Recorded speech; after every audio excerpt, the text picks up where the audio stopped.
Bismillahirrahmanirrahim. Assalamualaikum warahmatullahi wabarakatuh. Sekali lagi, Assalamualaikum warahmatullahi wabarakatuh. Baik teman-teman semuanya, jamaah Masjid Al-Latif, alhamdulillahirabbil alamin wa bihi nasta'inu ala umuri dunya waddin wassalatu wassalamu ala asrafil anbiya'i wal mursalin wa ala alihi wa sahbihi ajma'in amma ba'd. Baik teman-teman semuanya, kita panjatkan puji dan syukur kita kepada Allah Subhanahu wa taala karena pada malam hari ini, di hari Senin malam seperti biasa kita laksanakan di after work ini, kita masih bisa dikasih kesempatan sama Allah ya, kesehatan, kesempatan waktu, terus juga dikasih hidayah buat bisa datang ke Masjid Al-Latif untuk ikut after work. Nah, itu dia. Ya, dan semoga di sini semuanya dalam keadaan sehat walafiat ya. Amin. Dan juga tak lupa salawat serta salam semoga terlimpah curahkan kepada Nabi kita Habibana wa Nabiyana. Siapa yang lelah karena bekerja seharian, amsa maghfuran lahu, pada sore hari itu diampuni dosa-dosanya. Artinya bekerja itu adalah kebaikan kata Rasul. Dan setelah bekerja kita sholat maghrib, kemudian juga sholat isya berjamaah, dan Masya Allah teman-teman masih sempat untuk bisa duduk kemudian ngaji.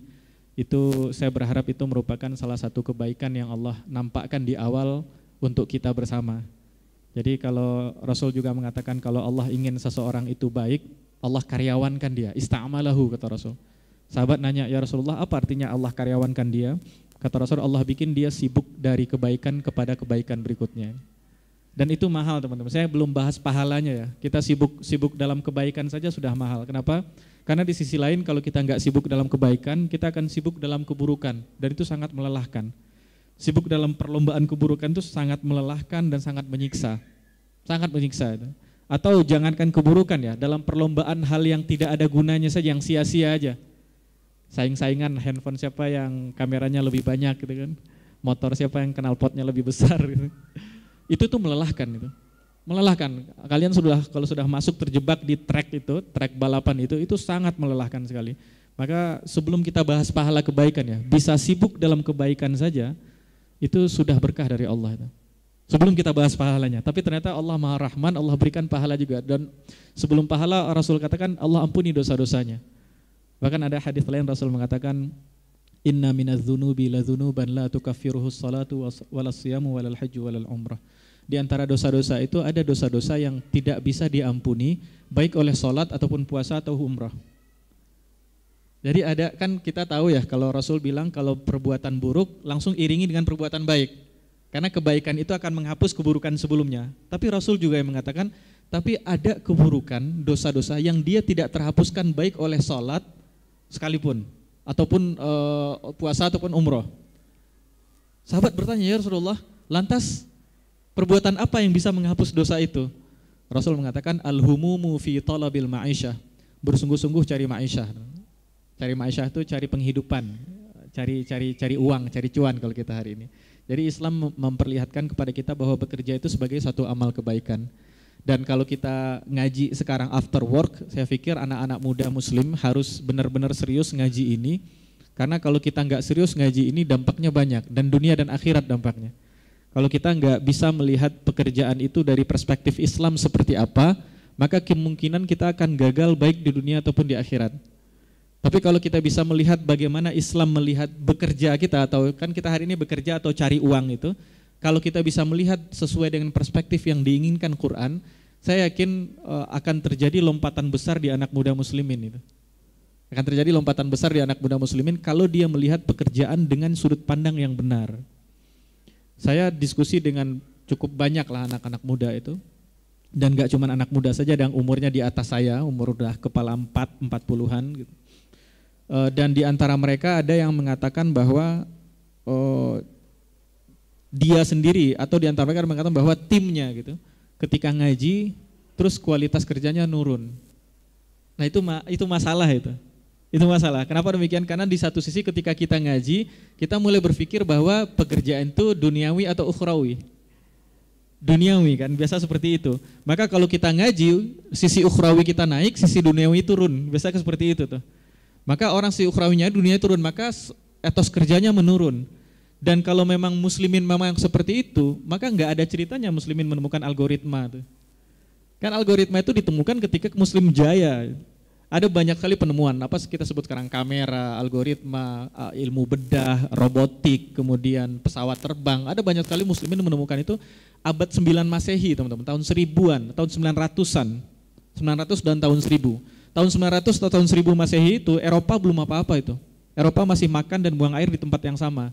Tapi muslimin sudah menemukan itu. Jadi kalau kita berpikir kita ruhiyah kita baik, kemudian ada yang turun di sana, itu ada yang salah itu. Seharusnya kalau yang naik itu kebaikan, yang turun itu hanya keburukan. Nah, karena itu kita perlu melihat pekerjaan ini dari perspektif yang pas ini sesuai dengan syariat. Cuman di kajian kali ini saya akan berangkat membahas satu hal mungkin yang beberapa orang melihat itu, saya nggak tahu kalau di orang hari ini ya, perfeksionis ya, itu kan tema kita perfect ya. Perfeksionis itu saya tadi baca dikit-dikit lah di situs itu, Wikipedia, di beberapa situs psikologi tentang perfeksionis. Ada mengatakan perfeksionis itu kayak anxiety, kayak mental disorder, itu masalah mental itu. Sebenarnya kalau kita lihat muslim itu bekerja mindsetnya perfect atau enggak itu. Harusnya kalau kita bekerja itu di kepala kita muslim itu perfeksionis itu boleh atau enggak sih sebenarnya gitu. Ada kan ada istilah perfeksionis dan di istilah itu ada yang mengatakan perfeksionis itu negatif, ada yang mengatakan positif. Tapi kebanyakan kalau tadi saya baca-baca dari maghrib ke isya, tadi saya baca-baca itu perfeksionis kok lebih banyak mengarah ke negatif ya. Gak tahu kalau teman-teman ada yang backgroundnya psikologi mungkin bisa share nanti, nggak apa-apa. Cuman saya pengen ngajak kita melihat dari perspektif bicara tentang bekerja dengan sangat sempurna dari sudut pandang Islam. Nah, saya ingin berangkat dari surat At-Taubah ayat 105. Ada Quran nggak? Surat At-Taubah ayat 105. Teman-teman kalau punya Quran boleh dibuka. Allah mengatakan a'udzubillahi minasyaitonirrajim, bismillahirrahmanirrahim, wa qul i'malu fasayarallahu amalakum wa rasuluhu wal mu'minun wa saturadduna ila alimil ghaibi wasyahadah fayunabbi'ukum bima kuntum ta'malun. At-Taubah 105. Masyaallah, langsung ini. Jazakallahu khair Kang Malik. Kata Allah di surat At-Taubah 105, wa qul i'malu, dan katakanlah Muhammad i'malu, bekerjalah kalian. Fasayarallahu amalakum, maka Allah akan melihat amal kalian, wa rasuluhu wal mu'minun, dan rasulnya dan orang-orang beriman juga akan melihat amal kalian.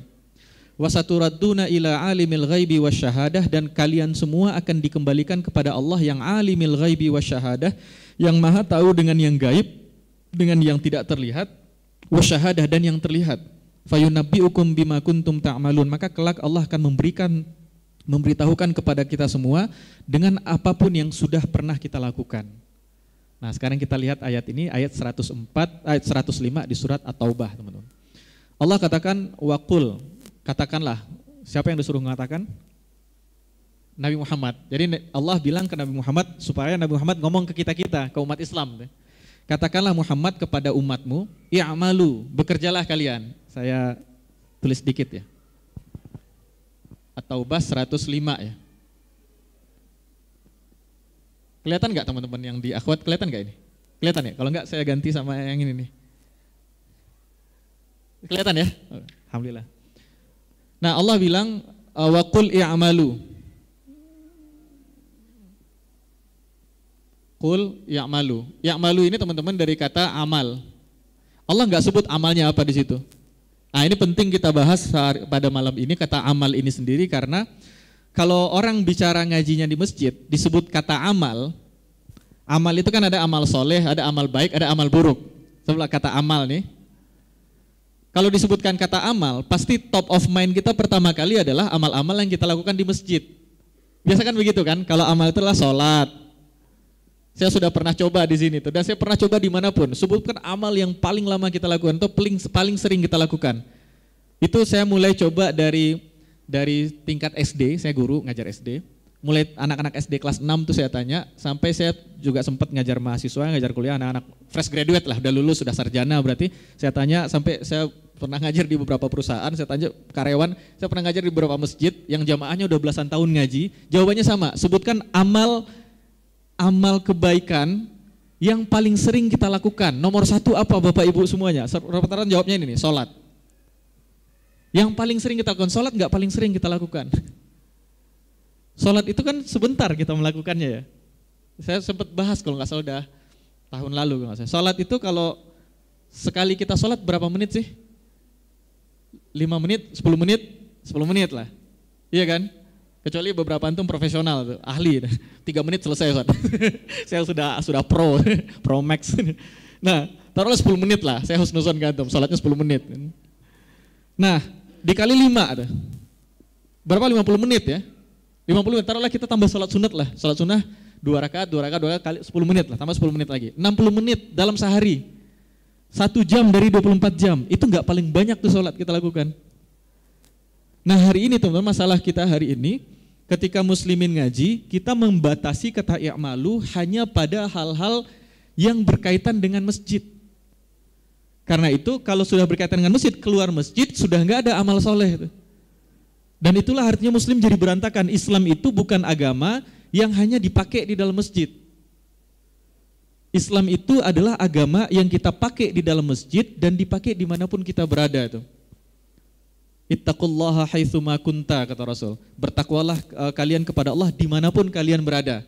Itu Islam seperti itu. Nah hari ini kalau orang bicara tentang amal, maka orang mempersingkat pembahasan amal ini hanya pada amal-amal yang disebutkan atau amal-amal yang kita lakukan dalam masjid. Salat, salat ini kuntiang agama. Semua amal kita nggak ada gunanya kalau nggak salat. Tapi amal-amal itu bukan hanya salat saja. Ini ibaratnya salat ini kata silah nih. Silah itu artinya koneksi, silaturahim, mengkonekkan rahim, itu artinya itu. Silaturahim itu menyambung sebenarnya. Menyambungkan kalau saya punya hubungan dengan saudara saya. Kenapa saya punya hubungan dengan saudara saya? Ketemunya di mana? Ketemu di rahim ibu saya. Kalau saya ketemu dengan paman saya, ketemu di mana? Ketemu di rahim nenek saya. Paman saya lahir dari nenek saya dan ibu saya atau ayah saya lahir dari nenek saya. Itu kan silaturahim asal katanya itu. Dari bahasa Arab tuh. Dari kata sholat, dari kata silah. Silah itu koneksi saya dan Allah. Nah maka kalau kita nggak sholat, ini dari Allah, ini saya nih. Nah kalau kita nggak sholat, saya punya kebaikan sebanyak apapun nggak ada koneksinya tuh. Dan sebaliknya kalau saya sholat doang nggak punya kebaikan, berarti nggak ada juga yang diantar tuh. Tapi insya Allah, Allah tuh maha haraman. Bahkan cukup sholat saja kata Allah pasti masuk surga. Itu sahabat datang, orang Arab Badui. Orang Arab Badui itu Arab yang nggak tahu apa-apa itu. Dia taunya cuma pasir, bintang sama unta. Arab Badui itu. Kalau teman-teman pernah dengar kisah orang kencing di masjid Nabi sama Umar, ya Rasulullah, adriba unuqahu, kata Umar, ya Rasulullah izinkan saya pisahkan kepalanya dari badan. Umar memang orangnya tegas. Dan jangan dibilang Umar kasar, di zaman itu memang seperti itu.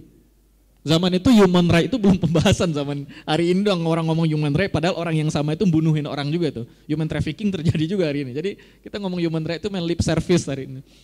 Nah itu orang Arab Badui itu, dia datang ke Rasulullah, dia datang, ya Rasulullah, wahai Muhammad, kalau seandainya saya ucapkan la ilaha illallah Muhammad Rasulullah, saya sholat, saya puasa, kemudian saya haji kalau saya mampu, dan saya bayar zakat kalau saya kaya, dan saya lakukan itu saja. Saya halalkan apa yang Allah halalkan dan saya haramkan apa yang Allah haramkan. Dan saya tidak nambah apapun. Saya bisa masuk surga enggak? Kata Rasul, bisa. Nah, itu sholat tuh teman-teman. Tapi semua amal kita ini kalau enggak ada sholat, dia enggak ada koneksi ke Allah itu. Sama kayak antum punya duit banyak sekali, tapi antum enggak pengen transfer ke ibu di kampung. Tapi antum enggak tahu nomor rekeningnya ibu berapa. Itu duit enggak ada guna itu. Enggak tahu nomor rekeningnya ibu, nomor HP ibu juga enggak tahu berapa itu. Jadi uang sebanyak apapun tuh gak ada guna itu. Maka sholat itu menjadi kuncinya itu. Nah, namun hari ini kalau muslimin, permasalahan hari inilah muslimin ketika disebut amal, maka kita hanya mencukupkan amal itu pada amal-amal sholat, zakat, puasa itu saja. Karena itu banyak ironi kita dapati hari ini teman-teman. Ironi maksud saya adalah misal contoh Ramadan. Ketika Ramadan kan kita Ramadan itu mendidik disiplin sebenarnya. Iya kan, azan subuh tek selesai. Bahkan kalau di Indonesia imsak itu 10 menit sebelum subuh udah selesai semua, makan minum selesai semua. Iya kan? Bahkan sikat gigi itu sebelum subuh udah selesai semua. Itu kan kedisiplinan diajarkan, dan bahkan muslimin Indonesia itu sangat tidak disiplin. Dia disiplin cuma satu hal muslim Indonesia itu, dan itu pun terjadi ketika Ramadan. Kapan? Di list 1 sampai 100 hal-hal yang kita disiplin semuanya nggak disiplin tuh. Kalau ada yang disiplin nomor 1 apa? Berbuka puasa.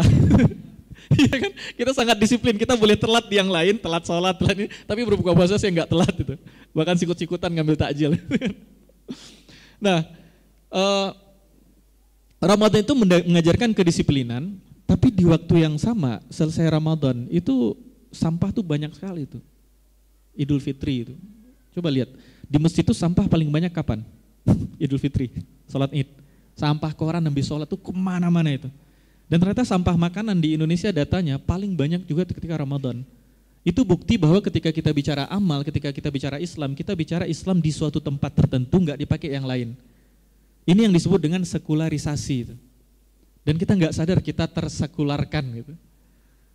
Ini disebut sekularisasi, itu memisahkan ini agama, ini dunia. Islam enggak. Islam itu agama yang kita berislam, semua hidup kita diatur oleh itu. Dan kenapa semua hidup kita diatur oleh agama? Kalau enggak berantakan hidup kita teman-teman. Saya pastikan hari ini sebutkanlah negara yang hidupnya enggak diatur agama. Sebagus apapun. Saya ada teman S3-nya di Jepang. Dia bicara tentang pendidikan Jepang sangat bagus. Saya salut pendidikan Jepang, kedisiplinannya dan lain sebagainya. Tapi kenapa rate bunuh diri itu paling tinggi, termasuk paling tinggi di Jepang? Ya kan, oke, pendidikan itu kan bukti pendidikan bukan pekerjaan. Hari ini kan kita menyingkatkan ke bukti pendidikan berhasil dia dapat pekerjaan yang layak. Enggak, bukti pendidikan berhasil itu dia jadi orang yang benar.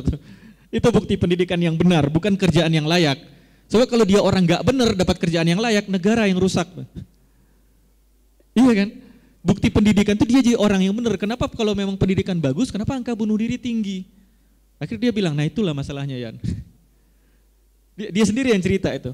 Maka kita harus lihat teman-teman, hari ini yang terjadi, sadar atau enggak, kita tumbuh, saya dan antum semua, kita lahir dan tumbuh besar di dunia yang sudah tersekularisasi, itu memisahkan antara dunia dan agama. Itu di mana-mana terjadi. Saya berapa kali tuh diskusi sama teman, dia bilang, Yan kalau diskusi jangan bawa-bawa agama. Terus saya mau bawa apa diskusi? Enggak, kita netral gimana? Ente diskusi pasti ada background yang ente bawa di belakang ente. Kalau ente nggak bawa Islam, berarti ente bawa kekafiran ketika diskusi sama saya. Kita nggak bisa bebas nilai itu manusia nggak bisa. Pasti ada background yang membuat kita mengeluarkan pendapat. Bisa jadi pengalaman, bisa jadi tradisi, bisa jadi budaya, bisa jadi ilmu yang kita pelajari, buku filsafat yang kemarin kita baca dan lain sebagainya. Semua orang punya background, jadi nggak bisa lepaskan itu. Maka Allah berikan background untuk kita Islam tuh. Jadi Islam masuk ke relung hati kita. Hari ini Islam hanya dijadikan sebatas formalitas agama. Dan dia menjadi bungkusan saja. Dan kita sibuk dengan bungkusan itu. Bungkusan penting di Islam itu, ulama mengatakan ada qishr namanya, ada lub. Qishr itu bungkus atau kulit. Ada lub itu core-nya, intinya. Di Islam, cover ataupun inti itu penting di Islam. Baik cover ataupun inti, dua-duanya penting. Hari ini ketika kita terjadi yang namanya sekularisasi itu, kita memisahkan antara cover dan inti. Di Islam dua-duanya penting. Orang kalau mau bertobat utuh sama Islam, sama bertobat utuh kepada Allah, minta ampun dari dosanya, dia memperbaiki internal hatinya sampai tampilan fisiknya juga dia perbaiki. Itu muslimin. Jadi di Islam itu semuanya di cover oleh Islam. Maka nggak ada kalau orang ngomong saya misalnya perempuan yang banyak ya, karena biasanya kan kalau fisik itu lebih gampang kelihatan di perempuan. Saya nggak pakai hijab, tapi saya sholat, tapi saya sedekah dan lain sebagainya. Memangnya Allah nggak terima pahala saya? Masalahnya bukan begitu. Masalah PR besarnya adalah bukan masalah sholatnya nggak diterima, enggak. Sholat Allah maha penerima taubat. Masalah sebenarnya adalah kita tahu nggak kalau yang memerintahkan pentingnya hati dan fisik itu adalah zat yang sama itu. Allah yang sama itu yang memerintahkan kita untuk menjaga hati, menjaga penampilan, menjaga kalimat omongan kita, baik di publik ataupun di kamar mandi. Itu Tuhan yang sama. Kenapa kita membagi itu menjadi terpisah? Nah hari ini teman-teman, ada sekular ini dan karena sekularisasi itu sudah masuk ke relung hati umat Islam, bahkan kita nggak sadar kalau kita sekular. Iya, bahkan ada beberapa orang mengatakan, oh belajar kalau di tempat saya itu belajar 100% ilmu agama, 100% ilmu umum. Sebentar dulu, ilmu umum itu enggak ilmu agama emangnya. Iya kan, ilmu akuntansi itu enggak ilmu agama emangnya. Kalau ilmu itu semuanya baik teman-teman, kecuali satu, ilmu hitam. Selainnya itu ya baik semua. Kalau ilmu hitam itu bahkan Imam Al-Ghazali mengatakan araftu syarra la li syarri. Saya tahu keburukan. Imam Ghazali tahu beberapa ilmu hal yang buruk itu. Tapi bukan untuk keburukan, tapi untuk preventif itu, untuk mencegah supaya anak muda generasi berikutnya enggak jatuh di keburukan itu. Bahkan ilmu tentang keburukan itu kita tahu juga enggak apa-apa. Kita tahu bagaimana caranya judi online itu bisa masuk ke anak-anak muda. Kan ilmu tentang keburukan tuh, bagaimana cara jejaringnya judi online itu bisa sampai merambah ke orang-orang yang dia itu enggak melek teknologi, tapi kok bisa judol. Ini orang tiap bikin WhatsApp typo terus, tapi aktif judul, itu kan bagaimana caranya itu? Judi online itu kan online ya, bagian dikasih HP dia, saya nggak ngerti HP, tiap WhatsApp typo terus itu. Ustadz Fitrian Kadir, Fitrian Kafir, dia tulisnya kacau emang itu. Tapi judi online bisa. Itu kita bisa tahu ilmu itu nggak apa-apa, tapi untuk preventif itu. Nah hari ini teman-teman yang terjadi adalah kita memisahkan antara dunia dan agama. Itu masalah kita. Kalau ilmu itu semuanya baik, ada ilmu yang levelnya lebih balik dari yang lain, ya. Ilmu yang terkait dengan zat yang maha mulia, ilmu terkait dengan Allah itu lebih baik daripada ilmu terkait dengan alam. Itu iya. Tapi dua-dua ilmu itu sangat baik, sangat penting. Dua-duanya sangat penting. Nah, yang terjadi hari ini ketika kita bicara amal, kita menyingkatkan amal itu pada amal sehari-hari yang terkait dengan sholat dan seterusnya. Dan ayat ini teman-teman, kalau kita lihat di surat At-Taubah, ayat ini sebenarnya sebagian ulama mengatakan ayat ini al-wa'id. Ayat ini ayat berupa ancaman sebenarnya ini. Allah akan katakanlah Muhammad, bekerjalah kalian, Allah akan melihat pekerjaan kalian. Ini ayat ini pada awal turunnya konteksnya itu konteks ancaman. Kenapa ancaman? Karena ketika ayat ini berbicara pertama kali, dia bicara kepada orang-orang yang gak mau ikut perang. At-Taubah ini turunnya setelah Fathul Makkah ini, setelah momen-momen perang itu banyak berlalu di Madinah, maka ayat surat At-Taubah ini turun. Dan di antara juga disebutkan di Ibnu Katsir itu, ayat ini turun kepada orang-orang munafik. Karena itu orang-orang munafik, bahkan kalau kita lihat misalnya kita naik ke atas sedikit dari 105 itu, ayat 102 itu, ayat 102, Allah bicara tentang wa akharuna i'tarafu bidhunubihim. Ada orang-orang yang mereka mengakui dosa-dosa mereka. Jadi Allah bicara tentang orang terbaik dulu 101 wasabiqunal awwaluna minal muhajirin wal ansar. Ini orang-orang mulia nih, generasi terbaik yaitu sabiqunal awwalun dari muhajirin dan ansar. Kemudian nanti Allah bicara juga tentang orang-orang munafik gitu. Orang-orang munafik dia menampilkan dirinya Islam tapi dia ngikut kepada mana yang menang, mana yang hits, mana yang viral. Kalau yang menang adalah orang-orang kafir, dia ikut ke kafir. Kalau yang menang orang muslim, dia ikut ke muslim. Itu munafik gitu.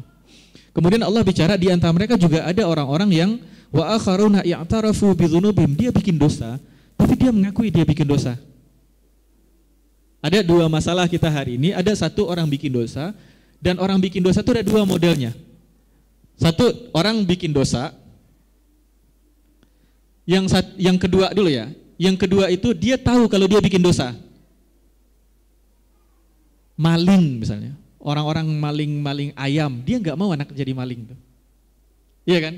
Orang-orang yang maaf Allah, semoga Allah jaga kita, pezina, dia nggak mau anak jadi pezina, dia tahu kalau itu dosa.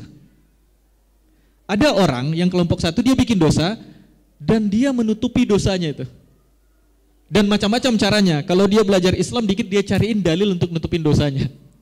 Nah Allah bicara tentang kelompok yang kedua, ya'tarafu orang-orang yang mengakui ya'tarafu bidzunubihim, mereka mengakui dengan dosa-dosa mereka. Tapi mereka berbuat baik, mereka juga berbuat buruk. Maka ayat ini kepada orang-orang ini Allah katakan ayat ini, bekerjalah kalian. Jadi untuk kalian yang banyak keburukannya tapi ada juga kebaikannya, kalian tahu kalian jatuh pada keburukan dan kalian tahu ini kesalahan, kalian pengen keluar tapi enggak mampu keluar. Allah katakan wa qul i'malu. Ayat ini bicara kepada orang-orang itu. Ini konteks ayatnya teman-teman. Ini konteks ayatnya. Tapi ayat Quran itu, Masya Allah, ayat Quran itu tidak berlaku pada konteksnya saja. Kita akan paham lebih sempurna ayat Quran kalau kita baca konteksnya. Nah, konteksnya adalah ada orang-orang yang dia bikin dosa pada masa itu, maka turun ayat ini, Allah perintahkan kepada nabinya, wahai Muhammad, katakan pada mereka, bekerjalah kalian, berkaryalah kalian, maka Allah akan melihat karya kalian itu. Jadi untuk orang-orang, dan mungkin kita masuk kali ya. Jadi kita semua masuk, kita kan kita mencampur amal baik dan amal buruk kan. Sekarang kita beramal baik, nanti nggak tahu di rumah, besok pagi nggak tahu kita ngapain gitu kan. Bagaimana cara kita membuktikan kalau kita benar-benar ingin memperbaiki diri? Allah katakan i'malu, bekerjalah kalian. Dari sini kita melihat satu hal penting teman-teman, bahwa dalam Islam bekerja itu hal yang sangat penting. Salah besar kalau muslimin mengatakan bekerja atau cari uang itu adalah hal duniawi, itu salah besar tuh. Kenapa demikian? Karena saking pentingnya bekerja, saking pentingnya cari cuan, Allah katakan kepada orang-orang yang mungkin terjebak dalam kemunafikan, orang-orang yang berbuat baik tapi dia juga berbuat salah, kayak kita inilah. Amal salah, perbuatan salah kita tuh lebih banyak dari baiknya kita tuh. Kita baik sedikit, Terus sombongnya lebih banyak daripada kebaikannya. Gue dong habis salat Isya tuh barusan posting soal lagi tahiyatul masjid nih. Selfie dulu gitu. Amal baiknya segini, habis itu riyaknya segini gitu. Mungkin kayaknya Allah juga bicara ke orang-orang yang kayak kita ini. Dan kata Allah untuk itu maka buktikanlah kalau kalian serius taubat sama Allah. Nanti di Ibnu Asyur di dalam Tahrir wa Tanwir, tetap tafsir favorit saya itu. Ibnu Asyur mengatakan bagi orang-orang yang bertaubat, kita bikin salah, kita bikin dosa. Kalau kita bertaubat dan kita ingin membuktikan taubat kita benar, kita harus bikin karya, kita harus beramal. Dengan kata lain, kita harus maksimalkan amal di tempat kita masing-masing, di ruang kita masing-masing. Ruang kita artinya apa? Kalau saya di sini adalah guru saat ini, saya ngajar, maka saya harus maksimalkan amal saya sebagai seorang guru. Kalau saya pulang ke rumah saya ngobrol sama istri saya menjadi suami itu, maka saya maksimalkan amal saya sebagai seorang suami. Itu maksudnya. Dan kalau saya nanti bangun subuh, saya sholat subuh, maka saya maksimalkan amal saya sebagai orang yang sholat. Saya buang semua pikiran-pikiran yang gak ada hubungan dengan sholat, saya khusyuk hanya kepada Allah saja. Dan kalau setelah itu pagi saya main ngobrol sama anak, ngantar anak-anak saya sekolah, maka saya maksimalkan peran saya sebagai seorang ayah. Setelah itu saya bekerja, mungkin teman-teman bekerja ke pasar, berdagang, atau ke kantor bekerja, atau kemanapun, ada yang kurir, atau yang ojek dan lain sebagainya, maka dia maksimalkan pekerjaan di bidang dia. Itu maksudnya waqul i'malu. Kalau memang kalian taubat pada Allah, maka sempurnakanlah amal kalian masing-masing. Kenapa muslimin hari ini gagal? Karena ketika dia bertaubat pada Allah, yang dia sempurnakan cuma sholatnya saja tuh. Habis sholat, maksiat jalan lagi. Itu masalah kita tuh. Habis sholat, yang namanya maling di kantornya dia maling lagi, itu yang nggak pernah disiplin di kerja, nggak pernah disiplin lagi itu.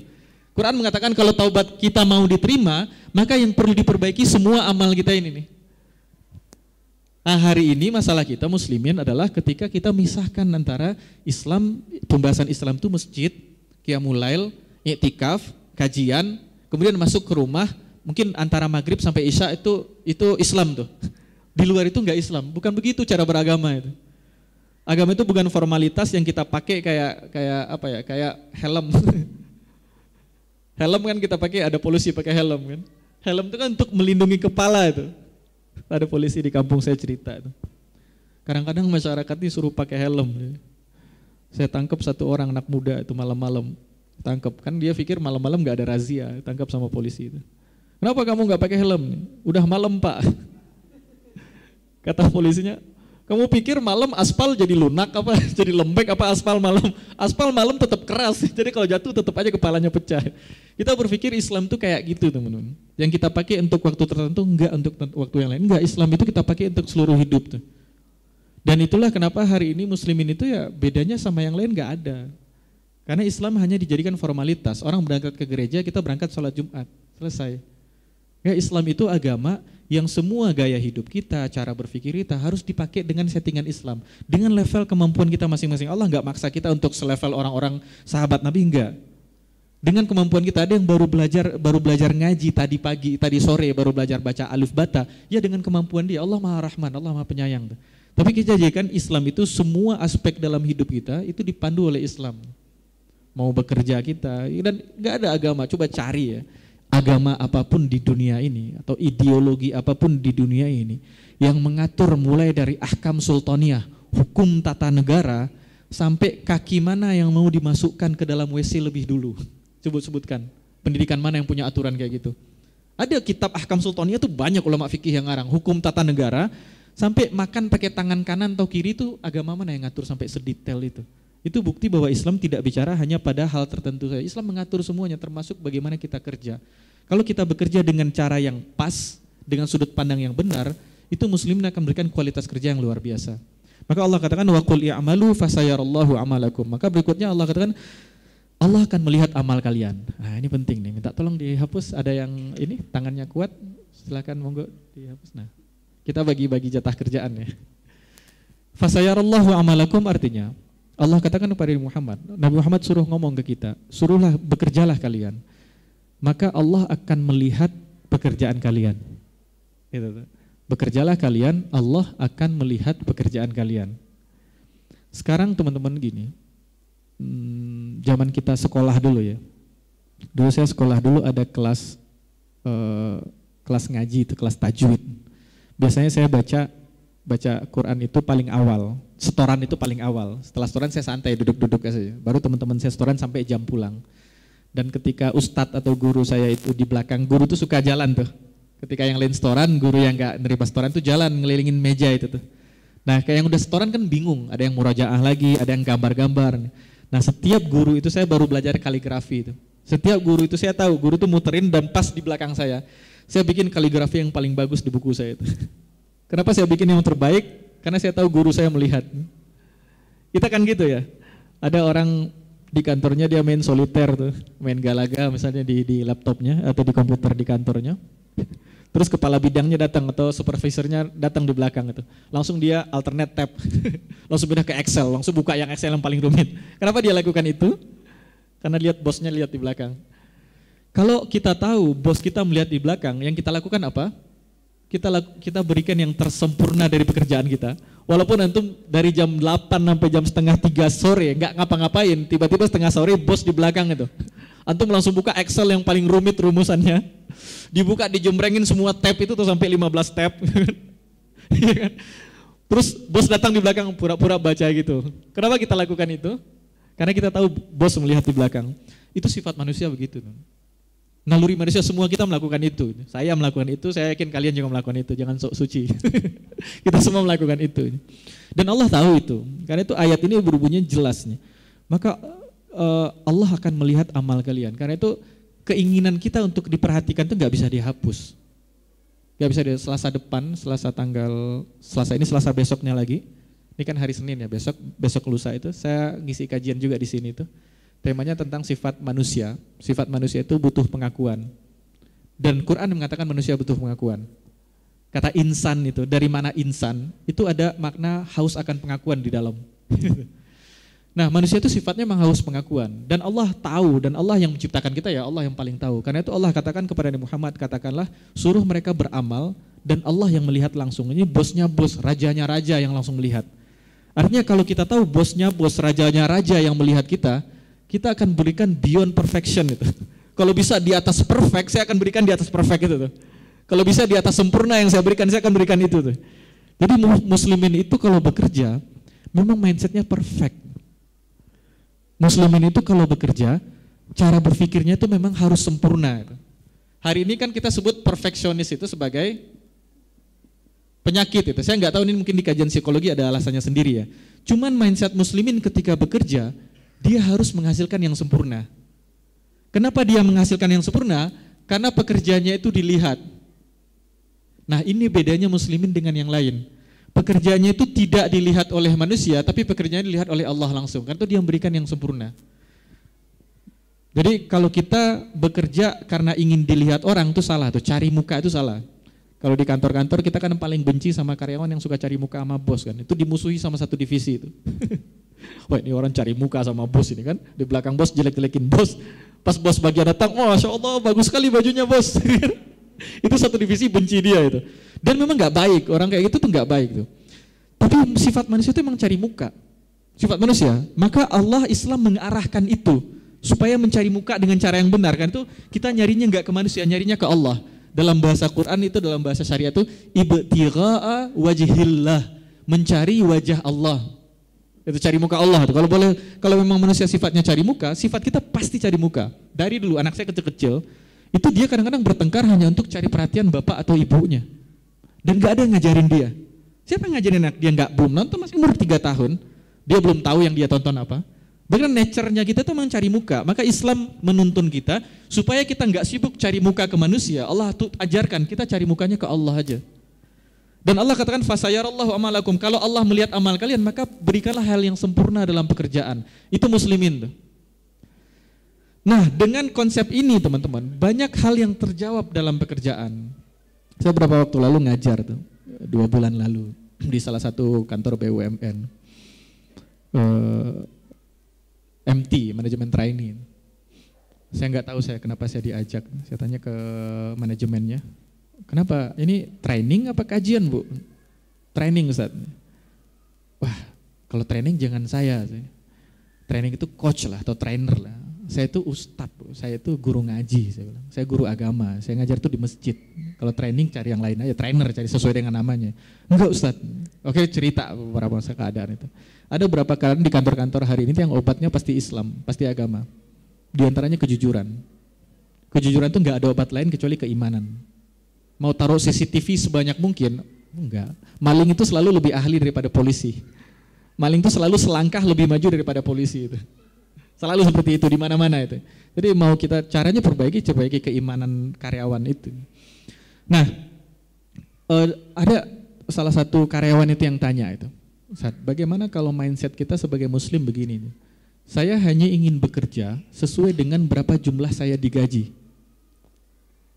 Ya kan, karena kalau kita, nanti teman-teman yang belum bekerja, yang masih kuliah, kalau udah masuk di dunia kerja di kantor itu, kalau kalian ahli di satu bidang, itu ada kredonya orang-orang kantoran itu.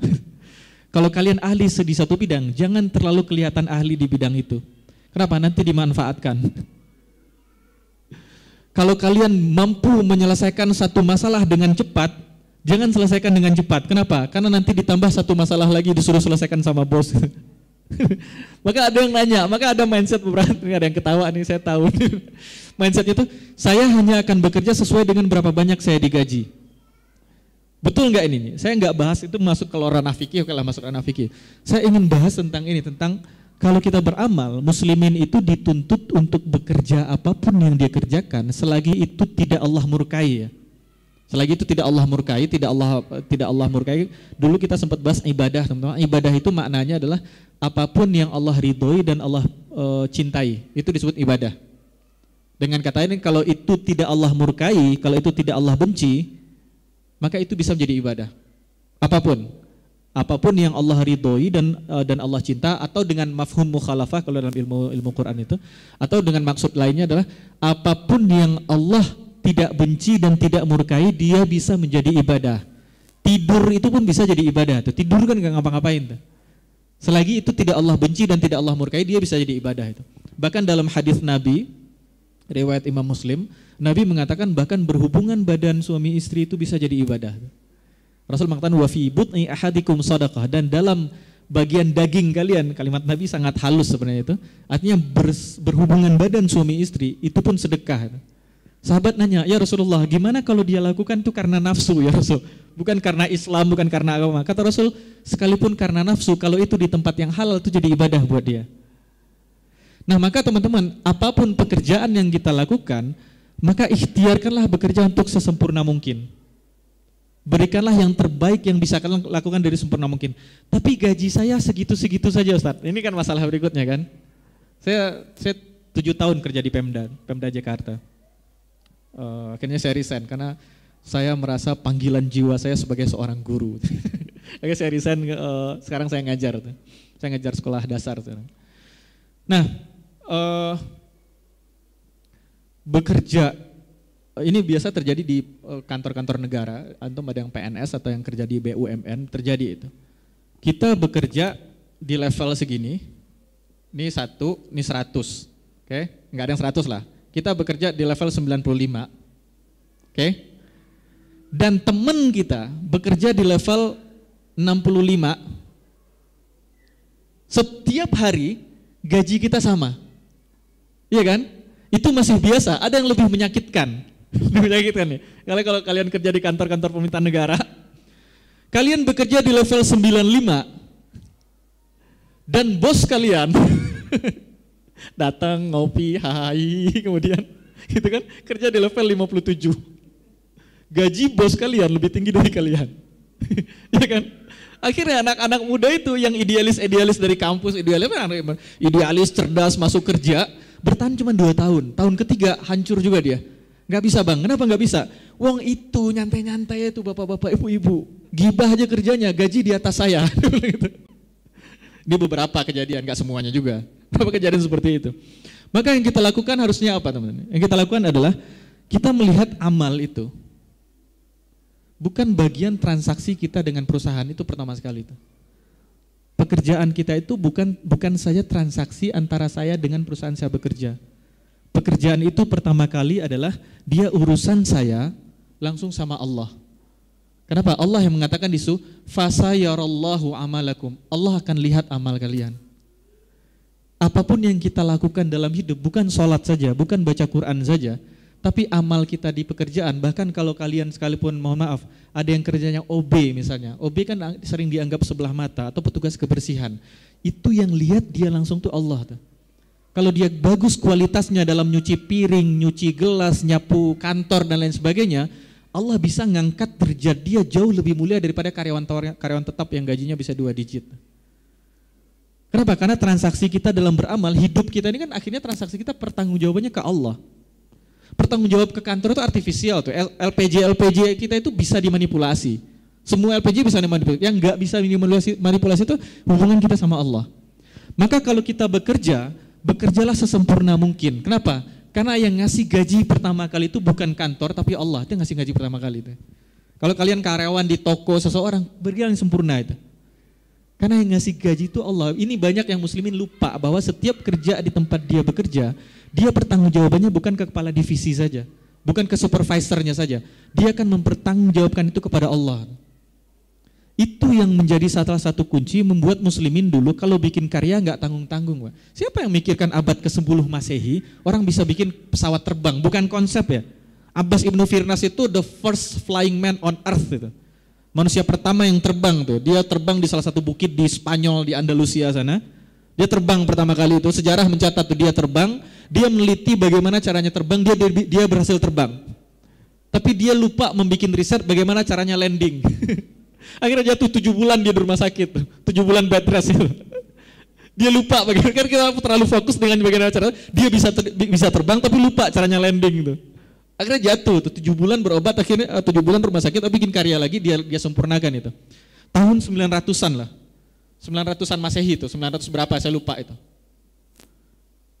Pesawat terbang berikutnya ditemukan sama Wright Brothers itu tahun berapa tuh? Tahun 1800 atau 1900 awal tuh. 1000 tahun loh jaraknya.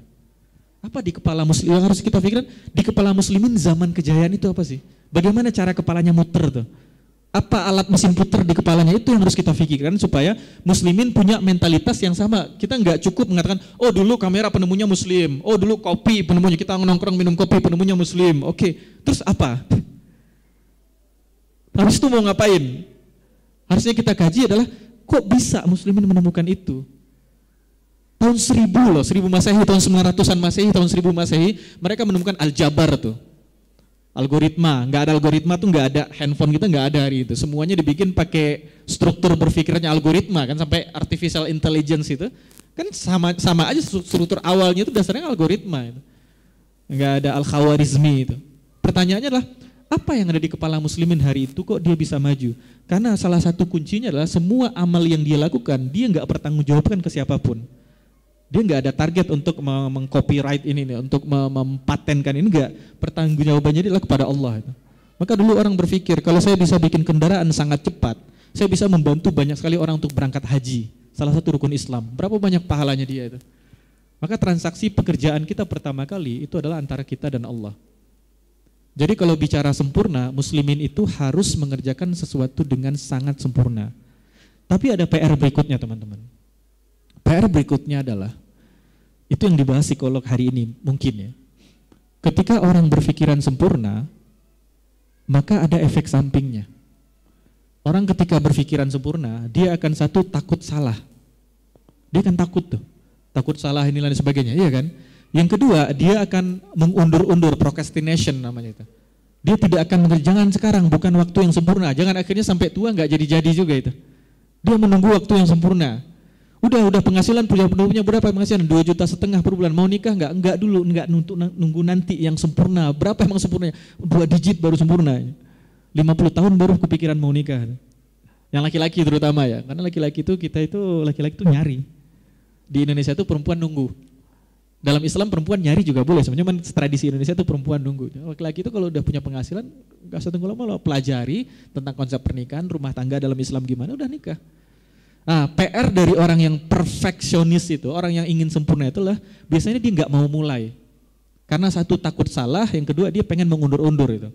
Itu dampaknya, dia menjadi anxiety, semacam mental disorder, penyakit mental yang orang nggak mau melakukan itu. Nah, sementara dalam Islam itu kita mengerjakan sesuatu suruh sempurna. Kenapa bagaimana nggak sempurna? Allah yang lihat loh. Iya kan, siapapun kalau dia di kantornya, terus owner perusahaan di belakang dia ngelihat. Coba itu, yang antum buka di kantor di komputeran itu apa tuh? Owner yang lihat, bukan kalau manajer mungkin udah deket lah sama manajer kan. Udah PW lah sama dia. Tapi kalau udah owner perusahaan langsung melihat di belakang kita kerja, itu mungkin kita akan keluarkan karya terbaik kita. Ini Allah yang melihat langsung. Kita suruh menyempurnakan. Bahkan dalam satu hadis itu Rasul mengatakan, saddidu wa qaribu. Kata Rasul ini dalam hadis. Hapus papan mana? Kata Rasul SAW itu, saddidu wa qaribu. Saddidu itu artinya tepat sasaran. Saddidu itu artinya kalau kata Rasul itu, saddidu wa qaribu. Saddidu itu, ini kalau ada target panah itu, kan ada tuh target itu, target tengah. Saddidu itu, ini tepat di sini nih, nggak meleset 1 mm pun, itu saddidu itu. Terus sempurna, kata Rasul itu, kalau bekerja itu, maka sempurnakanlah. Kalau bekerja itu, maka sempurnakanlah. Kalau nggak bisa, wa qaribu. Kalau nggak bisa, sebenarnya qaribu ada kata qaraba, qarib. Teman karib artinya teman apa? Teman dekat gitu kan, qarib itu. Kalau nggak bisa sempurna, maka dekat kepada sempurna itu. Ini Rasul ngajarkan kita, kalau bekerja apapun dikerjakan, maka sempurnakanlah pekerjaan itu. Kalau nggak bisa sempurna, maka carilah ikhtiar semaksimal mungkin minimal dekat dengan kesempurnaan. Masalah orang hari ini adalah ketika orang bicara tentang kesempurnaan, orang udah takut duluan. Ya kan, target berapa besok? Target di kantor kita besok keuntungan omset kita di tahun 2024 akhir itu adalah berapa? 4 miliar, pada panik semua itu. Karena tuh habis raker tuh ada jalan-jalan, tuh ada wahana, naik wahana, ups and downs. Padahal raker itu sendiri sudah wahana. Raker itu bukan wahana, tuh wahaya, lebih dari wahana. Tapi Rasul mengajarkan itu. Terus gimana loh? Sebab kalau kita sudah disuruh, gimana? Pokoknya harus sempurna, pasti panik semua kan? Nah ini indahnya, ini hadis Nabi. Saya izin lihat teksnya, saya takut salah teksnya ini.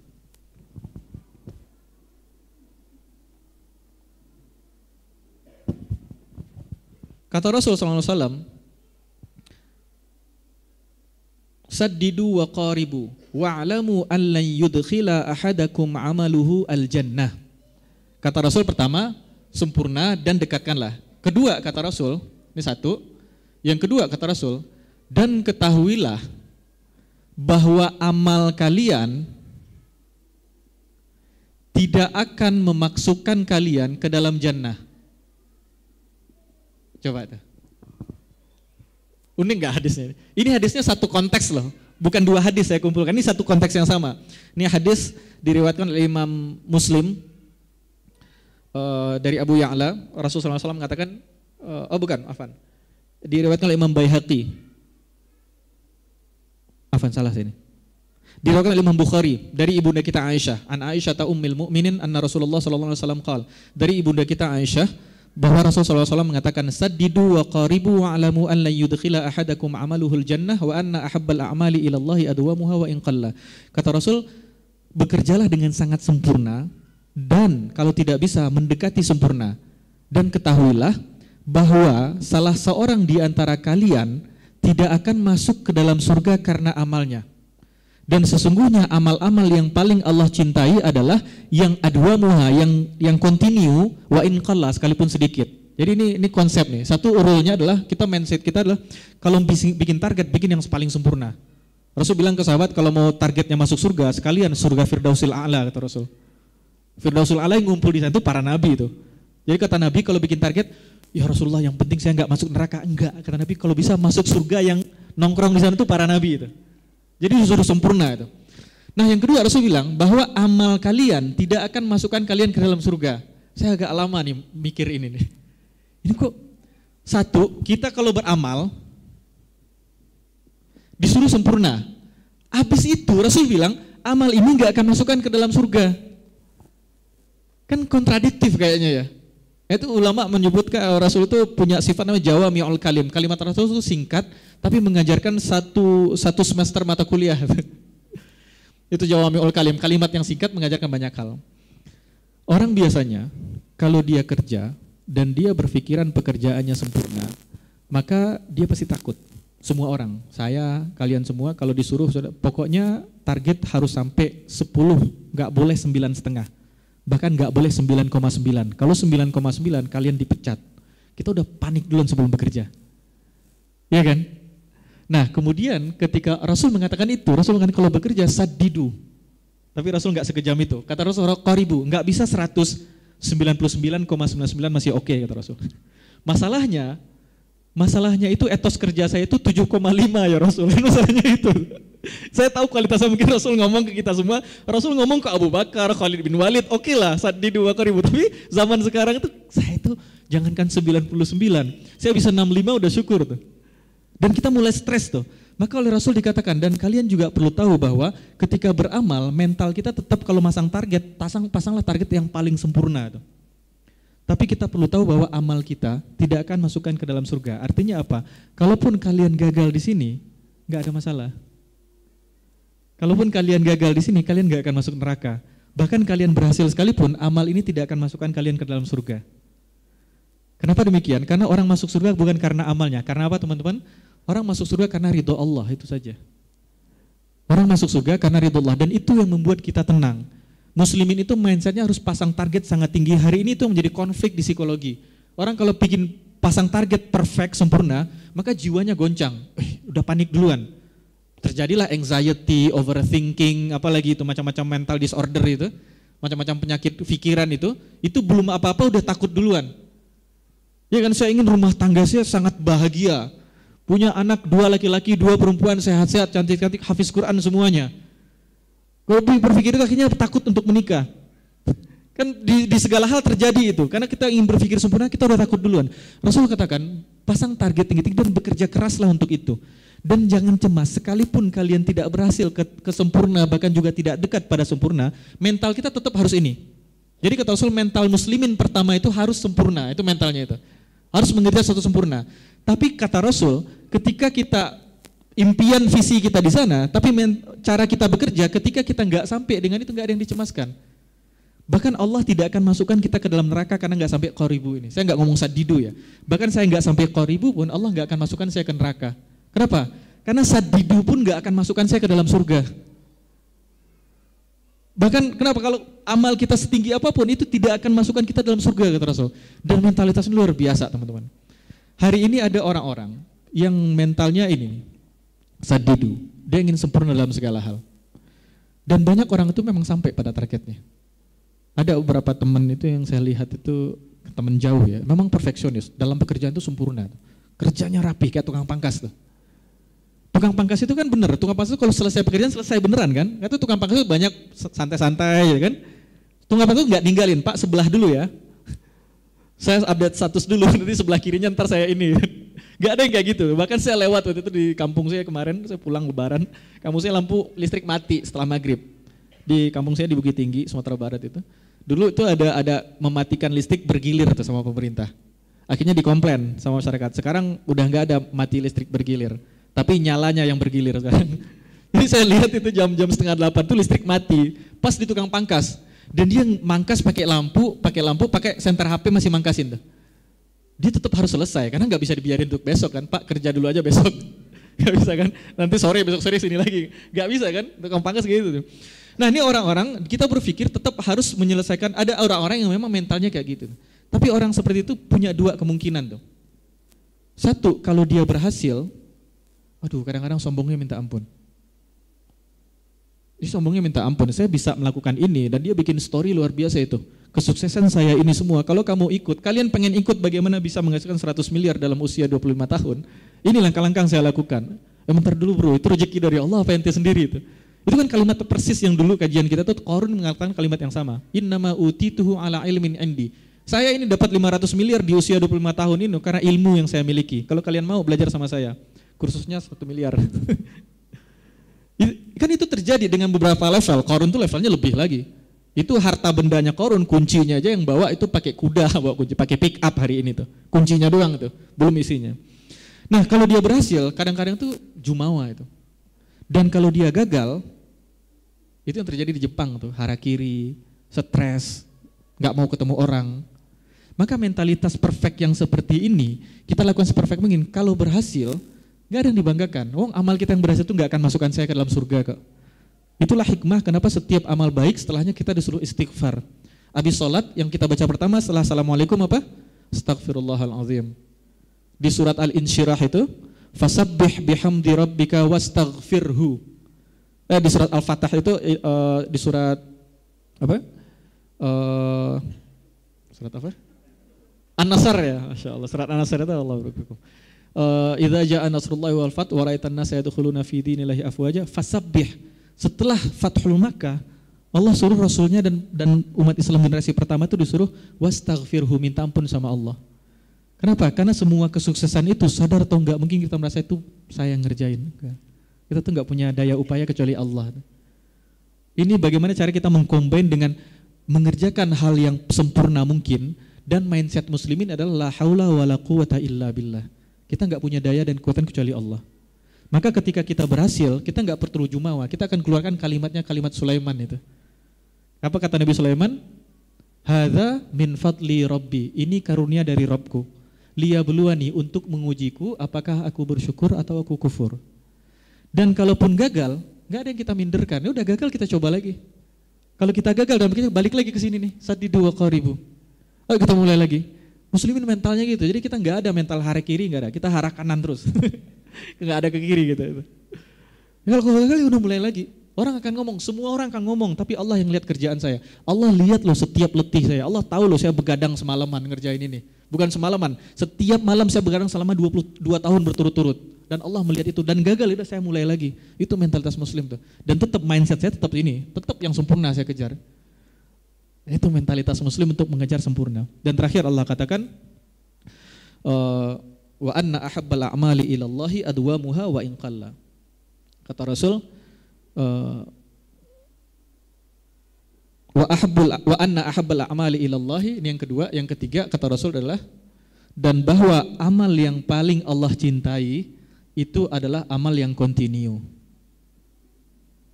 walaupun sedikit, apalagi banyak. Itu tuh. Artinya di sini kita lihat teman-teman di hadis ini, kalau kita praktekkan yang ini, kita akan dapat dua ini nih. 1, 2. Kenapa? Hari ini ada buku itu Masya Allah ya. Sayang sekali yang bukuin buku itu non muslim tuh, James Clear, Atomic Habits itu jadi bestseller, international bestseller itu. Atomic Habits itu cuma membahas ahabbul a'mal ilallahi wa adwamuha wa in qalla. Amal yang paling Allah cintai itulah amal-amal yang kontinu walaupun sedikit. Yang bikin itu non muslim itu. Tapi ya kita ngambil hikmah dari siapapun. Dan itu buku itu dibahas kadang-kadang ya, hari ini kita kayak begitu ya. Di buku itu dibahas dan beberapa orang kalau habis baca buku itu kasih pendapat testimoni ya, beberapa testimoni. Ini idenya sangat fresh. Ini ide enggak fresh. Ini udah 1400 tahun yang lalu. Cuman sayangnya muslimin hari ini itu antum sekarang yang ngaji ini, antum punya banyak kali ilmu kajian di kepala antum yang harus diejawantahkan sampai level-level orang enggak pernah ngaji bisa paham tuh. Kalau saya baca kitab teman-teman, batasan saya baca kitab aja. Kadang-kadang saya ngomong, orang nggak pernah ngaji nggak ngerti. Yang saya ngomong, orang yang ngerti itu cuman orang yang ngaji doang, baru bisa connect saya itu. Tapi orang nggak pernah ngaji belum tentu kan. Tapi antum mungkin sebagian dari kalian yang biasa interaksi dengan teman-teman nongkrong itu, setiap itu punya ladang dakwah luar biasa tuh. Dakwah itu bukan tugas ustadz, guru-guru aja. Kayak gini ini bukan dakwah sebenarnya. Dakwahnya cuma nggak seberapa. Dakwah sebenarnya kita ketemu orang melihat gaya hidup asli kita itu dakwah sebenarnya ini. Itu yang sebenarnya, orang berlomba-lomba duduk di sini soalnya enggak, itu bukan dakwah sebenarnya. Kalau mau dakwah sebenarnya, dakwah dalam hidup kita tuh, untuk keluarga kita, di rumah kita, teman terdekat kita, orang di kantor kita, itu dakwah sebenarnya itu. Nah kita kembali ke sini nih, Rasul katakan amal yang paling Allah cintai, yang kontinu walaupun sedikit. 1, dia akan dapatkan perfection ini nih. Dan yang bukti itu James Clear tuh, dalam bukunya Atomic Habit tuh. Dia bilang orang-orang hebat itu dia punya habit, kebiasaannya itu atomik, sebesar atom doang, kecil, tapi continue terus tuh, nggak habis-habis tuh, nggak selesai. Dan Allah mencintai itu. Pertama, dunia dia dapat. Yang kedua, jannah dia dapat. Kenapa jannah dia dapat? Karena Allah mencintai pekerjaan ini. Bukan karena pekerjaannya, tapi karena Allah. Rasul yang bilang, kan kita hanya bisa masuk surga karena ridhonya Allah kan? Cintanya Allah kan ridhonya Allah. Amal kita nggak akan masukkan kita ke dalam surga. Maka saya cari tahu amal apa yang Allah cintai. Ya ini continue walaupun sedikit. Maka mulai sekarang teman, ini tanggal 3 Muharram. Mulai maghrib ini kan 3 Muharram kan, tahun baru ini. Kalau orang punya New Year resolution, kita punya New Year resolution lah. Kalian punya kemampuan di bidang apa, walaupun itu kecil dan itu, yang penting itu enggak haram, diahlikan kemampuan itu. Harus diahlikan, muslimin harus seperti itu. Kita punya apa yang Allah berikan untuk kita, background pendidikan kita apa, mungkin background pendidikan saya ini Ustaz, tapi selama ini saya cenderungnya malah misalnya background saya background saya itu misalnya sastra. Dan ternyata selama ini saya kalau berbisnis lancar terus. Mungkin saya lebih cenderung passion saya ke berbisnis, maka mahirlah di bidang itu. Muslimin itu harus punya keahlian di bidang itu. Harus punya, kita nggak bisa generalis. Muslimin itu harus spesialis. Muslimin itu harus spesialis. Sahabat Nabi itu semuanya punya specialty itu. Semua sahabat Nabi. Khalid bin Walid itu ada satu riwayat, tapi sebagian ulama mengatakan riwayat ini lemah. Khalid bin Walid pernah mimpin sholat dan beberapa bacaan Khalid itu salah. Dan ditegur sama sahabat. Habis sholat Khalid mengatakan, kata Khalid itu, jihad fisabilillah, perperangan ini menyibukkan saya dari Quran, kata Khalid. Khalid bin Walid itu, perperangan ini menyibukkan saya untuk membaca Quran. Tapi ada mengatakan riwayatnya ini lemah. Tapi ini pelajaran penting bahwa semua sahabat Nabi itu punya spesialis di bidangnya masing-masing.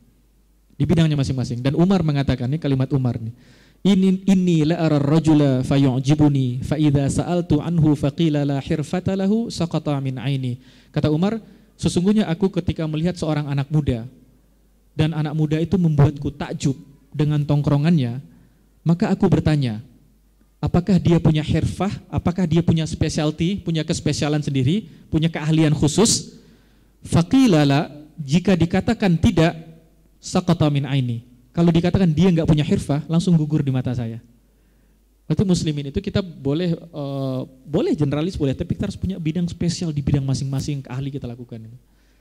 Dan ahlinya itu beneran ahli teman-teman, beneran ahli. Kayak dulu saya tinggal di Depok itu ada bengkel di sana. Itu orang bengkelnya bisa tahu rusaknya kendaraan tanpa harus bongkar. Mobil datang, dia belum nanya Pak, itu businya perbaiki Pak. Terus motor datang, dia tahu dia suruh bunyiin aja, nyalain Mas. Wah ini mah ininya diganti. Itu sampai seperti itu. Dan manusia punya kemampuan itu based on research kan, ada bukunya siapa itu? Malcolm Gladwell ya, yang Blink itu The Power of Thinking Without Thinking, kemampuan berpikir tanpa berpikir. Manusia punya kemampuan itu, maka kita muslimin, anak muda muslim itu harus bisa beneran ahli di bidangnya. Dan inilah usia kita melatih diri itu. Sayangnya hari ini di sisi lain kita dijebak oleh scrolling sosial media itu. Yang sadar atau enggak waktu kita tuh berjam-jam habis tuh. Kalau kita mau jujur cek aja screen time masing-masing tuh. Kan ada screen time di HP kita. Ada berapa jam tuh? 3 jam, 4 jam, 5 jam, 6 jam atau 7 jam. Bayangkan kalau 5 jam saja dalam sehari. Bayangkan sebulan tuh berapa puluh jam habis tuh. Gimana kalau kita sibuk di bidang hari ini kan kita dibikin sibuk. Sosial media selalu ada aja isu tuh, Pak. Orang mau haji 2 bulan, selalu ada isu yang diangkat dan kita sibuk di sana itu. Iya, sampai hari kiamat nggak akan berhenti itu isu itu. Makoli belum selesai udah ada yang haji 2 bulan itu kan. Selalu ada. Kalau kalian ikut itu nggak akan ada selesainya itu. Dan nggak ada masalah juga. Hari ini dulu itu zaman saya kecil itu kita melihat orang keren itu orang yang dia ada info baru, dia tahu dengan info itu orang keren di kita itu. Itu zaman dulu itu entertainment itu sangat laku. Buat saya hari ini saya lihat orang keren itu justru orang disebut, ada teman saya tuh saya sebut Macaulay, dia nggak paham. Wah ini keren nih orang. Berarti dia nggak sibuk dengan berisiknya sosial media hari ini yang hasilnya nggak ada apapun. Kan kita jadi konsumtif aja hari ini, nggak ada yang produktif. Itu kan mengkonsumsi saja. Maka tugas kita dan yang kita dapatkan apa teman-teman? Kita dapat nggak tanggung-tanggung nih. Kita dapat cintanya Allah dan hidup kita semuanya untuk itu. Apapun yang dari dulu Nabi Muhammad generasi terbaik sampai hari kiamat lakukan, dia ngejar satu hal saja tuh. Dia ngejar cinta Allah. Kata Rasul, iyyakun illam yakun ghadabaka alayya fala ubali. Selagi engkau tidak murka padaku ya Allah, aku tidak peduli, kata Rasul ketika perang Badar. Jadi yang kita cari itu cinta Allah, dan cinta Allah ada pada aktivitas kita masing-masing, ada pada setiap menit yang kita lewati. Demikian teman-teman semuanya, semoga ini bisa menjadi bekal buat kita bersama, terutama saya sendiri yang menyampaikan bekal kebaikan kita untuk bisa maksimal di amal kita. Karena amal kita itu bukan urusan gaji saja. Gaji itu ya cuman segitu-segitu saja. Tapi kalau kita beramal kepada Allah, kata Allah, fasayarallahu amalakum, maka Allah akan melihat amal kalian, wa rasuluhu wal mu'minun. Dan ditambah, ini saya selesaikan dikit ini, dan Rasul dan orang beriman juga melihat. Ulama tafsir menjelaskan dua hal. Satu, ketika Rasul masih hidup, beramallah Rasul dan orang beriman akan lihat itu. Yang kedua, ulama mengatakan, mengutip beberapa hadis Nabi, bahwa orang-orang soleh dari keluarga dan kerabat kita yang sudah meninggal, itu menyaksikan amal perbuatan anak cucunya. Jadi kalau kita ada yang ayahnya atau ibunya atau nenek kakeknya sudah meninggal, kita berbuat baik, kita tidak saja mendapat cinta Allah, kita mendapat kebanggaan dari orang-orang baik yang sudah meninggal lebih dulu tuh. Mudah-mudahan kakek kita, nenek kita, ayah kita, ibu kita yang sudah meninggal ikut bangga melihat anak cucunya. Karena riwayat Rasul beberapa hadis meriwayatkan itu. Kita buka Ibnu Katsir, buka tafsir At-Tabari, itu disebutkan beberapa hadis bahwa orang-orang meninggal yang di dalam kubur yang solehnya ya, karena yang enggak soleh menderita. Yang solehnya itu dari orang tua kita, dia menyaksikan kebaikan-kebaikan yang dilakukan oleh anak cucunya. Kata Allah katakan, fasayarallahu amalakum wa rasuluh wasaturadduna ila alimil ghaibi wasyahadah, dan kita akan dikembalikan kepada Allah yang tahu yang gaib dan yang nyata. Jadi enggak perlu ada pengakuan dari orang lain, apapun Allah tahu itu, dan kita akan dikembalikan ke Allah yang tahu dengan semua ikhtiar kita. Fayunabbiukum, dan Allah akan memberikan kabar gembira, memberikan kabar besar tentang semua yang kita lakukan itu. Jadi hari ini kita berharap pujian, manusia berharap pujian. Manusia natural berharap pujian. Saya berharap pujian, antum berharap pujian. Karena itu Quran atur berharaplah pujian dari Allah. Karena nanti hadiahnya akan sangat besar. Pujian manusia dipuji setinggi langit hari ini. Antum meninggal, besok orang lupa dengan semua kebaikan antum. Tapi kalau Allah akan berikan balasan yang jauh lebih baik daripada yang kita lakukan. Demikian wallahu a'lam bishawab. Mohon maaf jika ada salah dan kurang. Yang benar datangnya dari Allah, yang salah dari diri saya sendiri dan keterbatasan saya. Saya minta ampun pada Allah dan mohon maaf pada teman-teman. Assalamualaikum warahmatullahi wabarakatuh. Waalaikumsalam warahmatullahi wabarakatuh. Ustaz, izin kita akan buka sesi tanya jawab. Paling ini dari akang-akang satu, dari teteh-teteh satu. Silakan diangkat tangannya.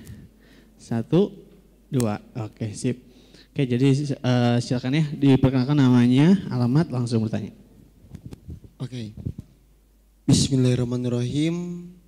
Perkenalkan, nama saya Muhammad Nurdin Zulfikri, asal dari Margasih. Sebelumnya terima kasih Ustadz atas ilmu yang disampaikan. Ini sangat menarik bagi kita selaku anak muda yang waktunya habis dengan pekerjaan, habis dengan kegiatan yang penuh. Tapi Ustadz, ini teh yang saya ingin tanyakan, bagaimana kan tadi dalam surat At-Taubah ayat 105 itu dijelaskan bahwasanya Allah selalu melihat pekerjaan kita. Tapi kenapa diri kita terkadang ya udah, kenapa kalau Allah mengingat kita tapi kita gak ngerasa Allah mengingat kita gitu. Jadi kita tuh ngerasa bodoh amat terhadap perhatian dari Allah. Nah, bagaimana cara mengembalikan agar kita tetap sadar bahwasanya Allah selalu melihat kita? Karena kadang-kadang kita suka apatis terhadap hal itu gitu. Nah, bagaimana cara menumbuhkan? Sekian Ustadz, terima kasih. Oke, siap. Buat teteh, ada yang mau? Ada sebelah kanan tadi penelpon selanjutnya, silakan. Passwordnya atau tambah?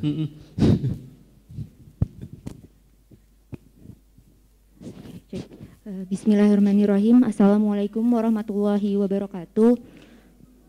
Sebelumnya jazakallahu khairan katsiran atas ilmu dan pemaparannya Ustadz. Semoga berkah dan bermanfaat. Saya izin bertanya terkait konsep perfeksionis ini gitu ya. Karena dulu saya pernah mendapat semacam statement atau teguran dengan kalimatnya seperti ini kurang lebih, jangan terlalu perfect, jangan terlalu perfeksionis, ngerjain ini, ngerjain A, ngerjain B, ngerjain C, karena yang penting harusnya cepat selesai aja gitu, kata orang itu seperti itu. Nah, dari situ saya mikir, terus saya muhasabah diri kan, saya sedikit ke-distract sama apa ya, secara nggak langsung saya tuh jadi apa ya, kayak menurunkan standar saya Ustadz. Awalnya saya nggak ngerasa bahwa diri saya perfeksionis gitu, tapi karena dapat teguran itu, terus saya jadi mikir lagi, saya jadi evaluasi diri, terus akhirnya prinsip saya tentang perfeksionis ini menjadi apa ya, ibaratnya menjadi turun gitu standarnya. Nah, menurut Ustadz bagaimana terkait statement tadi gitu? Mungkin kalau saya mau husnuzonnya, mungkin karena orang itu berpikirnya patokannya adalah waktu, tapi sementara kalau saya berpikirnya adalah kalau kita melakukan suatu kegiatan, saya tuh inginnya maksimal gitu Ustadz. Kalau misalnya yang penting cepat, yang penting selesai, nah itu saya mikir itu tuh asal-asalan gitu, itu nggak dari hati kalau saya pribadi gitu. Nah akhirnya ketika saya mencoba untuk ngerjain suatu hal dengan cepat selesai aja tanpa saya memaksimalkan itu, akhirnya saya mikir kok kayaknya saya nggak puas ya. Tapi bukan karena nggak puas bukan karena nggak puasnya tuh bukan karena ingin mendapat validasi orang lain, tapi saya ngerasa bahwa yang kemarin saya kerjain itu nggak maksimal. Walaupun mungkin orang mikirnya ya itu hanya sebatas pekerjaan aja, tapi saya mikir kalau nggak maksimal tuh, kalau nggak dari hati tuh kayaknya gimana ya nanti tanggung jawab saya ke Allah gitu Ustadz. Ya itu mungkin poinnya keduanya seperti itu. Terima kasih. Wassalamualaikum warahmatullahi wabarakatuh.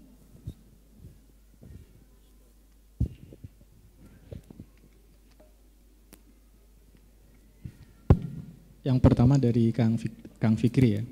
Allah melihat kita, namun kita sering nggak sadar tuh, nggak ngerasa bahwa Allah melihat kita. Bagaimana caranya kita agar tetap sadar bahwa Allah melihat kita? Ini kata insan itu, manusia disebut dengan insan. Ada ulama mengatakan akar katanya ada dua. Kata insan itu, yang jadi surat-surat al-insan itu. Satu dari alif, nun dan sa, unusah. Anis itu artinya teman baik itu, kenyamanan. Orang yang kita nyaman dengan dia, dia yang nyaman dengan kita. Yang kedua dari nun, sin dan ya. Nasia, nasi itu bukan makanan pokok. Nasi itu artinya lupa. Sumiyal insan bil insan lin nisyan. Kata beberapa pakar bahasa Arab itu, manusia disebut insan karena nisyan, karena sifatnya pelupa. Dan manusia sifatnya memang pelupa. Rasul itu diturunkan untuk reminder. Kata Allah, fadzakir innama anta muzakkir. Maka Muhammad ingatkanlah, innama anta, engkau tidak lain dan tidak bukan sebagai reminder, orang yang mengingatkan. Jadi memang itu sifatnya manusia itu pasti pelupa, dan kita tahu Allah melihat kita. Kalau ihsan itu kan beribadah seolah-olah kita melihat Allah, tapi level kita bukan di sana. Kata Rasul, kalau nggak bisa maka sadarilah bahwa Allah melihat semua ibadah kita. Masalahnya kita sering lupa. Kalau orang lain sudah lihat, kita pikir Allah nggak lihat juga. Tugas kita adalah kalau ketika lupa itu perlunya kita dekat dengan agama. Kita sholat itu kan reminder, sebenarnya kita hidup ini ngapain sih? Setiap kita sholat kan disibuknya kerja, kita disuruh sholat itu kan untuk ngingetin lagi nih, hidup saya ngapain. Kemudian kita ngaji ini sebenarnya bukan formalitas. Ngaji ini tujuannya untuk kita ngaji bisa 1 jam, 1,5 jam di sini untuk mengingatkan kita besok selamanya itu. Besok ngaji lagi, kita baca Quran itu untuk mereminder kita sebenarnya teman-teman. Karena itu anak-anak muda muslim itu nggak bisa jauh dari agamanya, karena kita nggak bisa hidayah dan ilmu itu dua barang yang berbeda. Ilmu, saya punya ilmu di kepala, tapi dia nggak masuk ke seluruh tubuh saya itu. Berapa banyak dokter tahu kalau merokok itu rusak kesehatan itu di kepalanya, tapi berapa banyak dokter yang ngerokok? Iya kan? Di Islam itu berapa banyak ilmu tentang Islam itu di kepala kita, tapi nggak masuk ke seluruh tubuh. Kita perlu di reminder terus itu, diingatkan terus supaya tubuh ini menyerap semua ilmu. Sampai kita punya alarm sendiri. Contoh bukti bahwa tubuh kita punya alarm misalnya gini teman. Makan babi. Orang makan, ada cerita ini, seorang bapak-bapak dia cerita, dia tinggal di salah satu daerah minoritas muslim, dia makan kerupuk kulit. Dia langganan kerupuk kulit. Karena kerupuk kulitnya enak, setelah sekian hari dia nanya, "Mas, ini kerupuk kulitnya enak banget nih. Ini gimana bikinnya ya?" Dia udah langganan tuh sering makan. Enggak Pak, sama-sama aja sama yang lainnya. Kulitnya kulit bagaimana? Kulit kerbau pada enggak kulit babi. Dia langsung muntahin tuh. Karena dia udah punya alarm di tubuhnya bahwa babi itu haram. Cuman kita lupa bahwa Islam itu alarmnya bukan makan babi aja. Karena itu ada kisah ini dari mahasiswa Arab, dia kerja kuliah di Amerika, kerja sebagai part time itu di salah satu hotel di Amerika, di restorannya. Bukan mahasiswa Arab, mahasiswa Muslim. Jadi ada di Amerika, ada pelancong dari Arab, orang Arab travel ke Amerika, kemudian dia sama pacarnya itu makan di restoran itu, disuguhkanlah sama anak muda yang mahasiswa Muslim ini, yang orang Arabnya nanya, is it halal? kata resepsionnya, kata pelayannya itu, kata waitressnya itu, dia bilang, is it halal? Ente mempermasalahkan makanan ente, minuman ente halal atau haram. Ente berdua sama cewek ini halal nggak nih? Dia bilang gitu. Jadi alarm kita sering bunyi untuk alkohol, alarm kita bunyi. Kemudian babi, anjing, alarm kita bunyi gitu kan. Orang nggak pakai jilbab, alarm kita bunyi. Kita perlu latih itu bahwa alarm kita harusnya bunyi ketika kita gibahin orang. Alarm kita bunyi ketika kita nggak disiplin. Alarm kita bunyi ketika kita mencuri waktu di tempat yang harusnya kita nggak main HP di jam segitu. Karena itu harus di reminder terus sampai kita terlatih seolah-olah kayak babi itu. Kita melakukan itu kayak merasa kayak saya makan babi itu. Kan alarmnya sudah bukti bahwa kebaikan itu udah ada di diri kita. Namun sayangnya muslimin membatasi sampai di situ saja. Karena itu kita perlu ngaji supaya di reminder terus. Nggak bisa, anak muda itu nggak bisa nggak ngaji. Nggak bisa anak muda nggak ngaji. Ngaji itu bukan pamer-pamer ilmu, nggak. Ngaji itu buat hidup saya itu sebenarnya itu. Itu nomor 1 itu. Kalau hidup kita sudah baik lewat ngaji itu dakwah luar biasa teman-teman. Maka orang-orang lihat tuh anak-anak ngaji itu kok kerjaannya beres ya, hidupnya mukanya bahagia terus ya. Orang-orang tertarik dengan ngaji bukan ceramah-ceramah kita. Ceramah-ceramah ini bantunya dikit banget. Justru orang terbantu, ini anak ngaji itu kok hidupnya fresh terus ya. Wah, saya banyak kisah sekali, kisah orang masuk Islam di Amerika gara-gara hanya melihat kebiasaan muslimin. Dan muslimin itu gak pernah ngomong ke dia. Dan dia masuk Islam tuh, itu lumayan banyak. Itu Kang, insya Allah. Karena itu kita belajar ngaji terus dan minta doa sama Allah. Allah berikan hidayah di hati kita. Hidayah itu bisa datang, bisa pergi dengan sangat cepat. Itu. Ilmu sekarang kita hafal Al-Fatihah, besok masih hafal. Tapi hidayah kita dapat hari ini belum tentu besok pagi masih. Itu yang kita minta setiap sholat itu ihdinas siratal mustaqim. Ya Allah berikanlah kami hidayah. Ya. Kemudian yang kedua dari Teteh tadi, jangan terlalu perfect. Nah ini juga masalah juga sebenarnya. Saya waktu bikin tesis dulu. Tesisnya lama, seharusnya 2 tahun selesai, 2,5 tahun akhirnya selesai. Kata dosen pembimbing saya, Mas Rian gak usah sempurna-sempurna bikin tesis, gak ada yang baca. Kalau mau sempurna bikin jurnal. Bikin penting cepat aja Mas. Karena kan pembimbing juga gak tahu, mungkin dikejar juga sama kampus ya. Ini mahasiswa udah 2 semester belum selesai tulisannya gitu. Akhirnya saya bikin cepat, 3 bulan selesai gitu. 2 bulan selesai. Saya sidang, malamnya langsung pulang ke Padang karena istri saya lahiran. Pas sidang itu pembimbing saya bilang, Pak tolong dibantu aja Mas Rian ini ya. Kenapa? Istrinya udah hamil tua, dia mau lahiran hari malam ini. Cepat alhamdulillah. Balik ke sini sebenarnya tugas kita itu tetap sama teman-teman. Kalau kita bisa berikan sempurna, kenapa nggak berikan itu? Masalahnya adalah manusia itu hidup dalam limit, kita punya perbatasan. Satu, terbatasan kita itu waktu. Maka dengan itulah hal yang idealis ini harus menjadi realistis tuh. Tapi tetap di kepala kita harus ada konsep utamanya, rule utamanya adalah tetap yang sebaik mungkin. Tapi kita dibatasi oleh waktu tuh. Ya kan jangan sampai kuliah udah semester berapa? Semester 23. Udah banyak sekali semesternya ini, udah kayak episode Cinta Fitri. Nah banyak banget semester. Nah karena kita dibatasi waktu, maka kita idealis ini masuk ke ranah realistis, menyesuaikan dengan itu. Tapi keinginan kita tetap memberikan yang terbaik dilakukan sesuai dengan waktu yang diberikan itu tuh. Biasanya saya bisa berikan ini dengan nilai 99 dan saya perlu waktu 4 bulan. Masalahnya waktu saya tinggal 1 bulan ini. Maka bagaimana saya kalau nggak bisa 99, qoribu dekat sinilah, tapi dalam waktu 1 bulan selesai. Nah di antara mana nanti saya belum masuk pembahasan itu. Sempurna dalam Islam itu disebut dengan ihsan. Sempurna, bekerja sempurna dalam Islam disebut dengan ihsan. Ulama juga menyebutkan bekerja kalau masuk dalam pekerjaan itu cuma itqan. Itqan ini dia bukan saja sempurna di pekerjaannya saja, tapi dia sempurna sesuai dengan waktu yang dibutuhkan. Itu definisi itqan kata ulama itu. Kita belum bahas itu. Definisi itqan ulama itu dia sempurna sesuai waktu yang dibutuhkannya. Maka karena kita dibatasi satu oleh waktu, maka kita hal yang sempurna itu mau nggak mau akan turun. Tapi tetap kita inginkan adalah yang terbaik tuh. Yang terbaik. Kalau misalnya nih kita bisa ngejar nilainya 99, kelulusan itu syaratnya 56.